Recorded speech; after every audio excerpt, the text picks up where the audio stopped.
What's up, guys? Today we are going to explain a little bit to you about home styling and redesign services and what you need to have included in your contract when you engage in these sorts of services for your clients.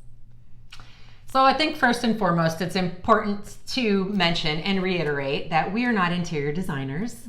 We don't have the credentials or the qualifications, and we do not consider ourselves interior designers. Right. We are home staging professionals. Yes. And we also have the ability and the clientele for redesign types of services and really for styling homes. Yes.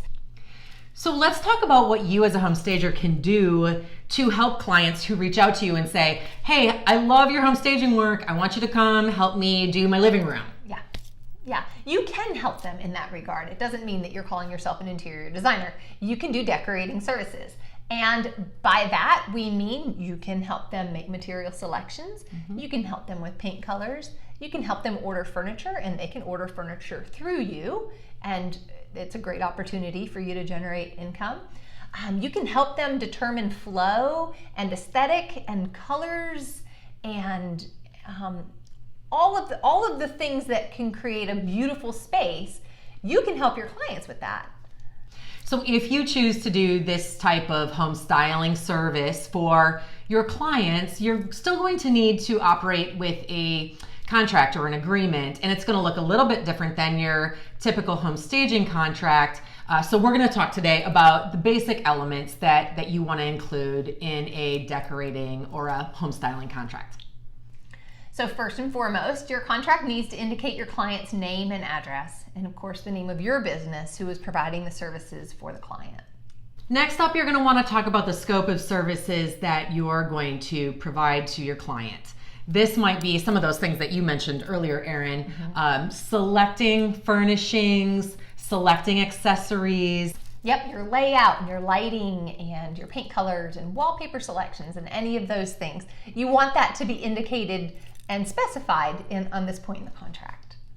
If you are custom ordering furnishings for your client from a trade account that you may have, you want to make sure that you state in your contract agreement that these items are non-refundable. Yes, and if they do have to be returned for some reason, that they understand the restocking fee and the return shipping fees that may be associated with it. In your contract, you're going to want to indicate the budget that you and your client have agreed on. And then you also want to make a statement that indicates that you're going to do everything you can to stay in that agreed upon budget and that you will not exceed the budget without permission from your client.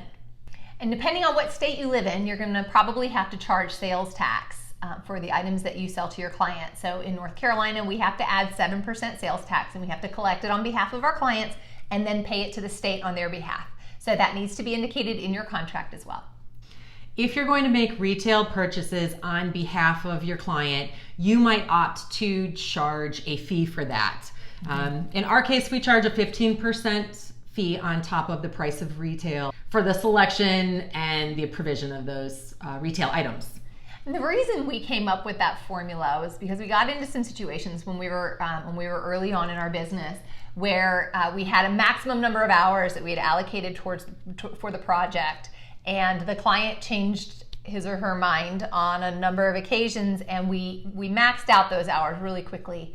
And then the next thing we knew, we were running back and forth to, get tile samples and material samples, and we were doing all of this running. And at that point, we weren't really able to charge our hourly rate anymore. So we added a 15% markup to the materials that we select so that we're not, eating our time entirely. And it's not a huge amount. And people have never had any issue with a small markup on retail purchases. Right. Yeah. And then of course, you're going to make sure that you're clear about what your hourly rate is and the terms of how you're going to invoice your client.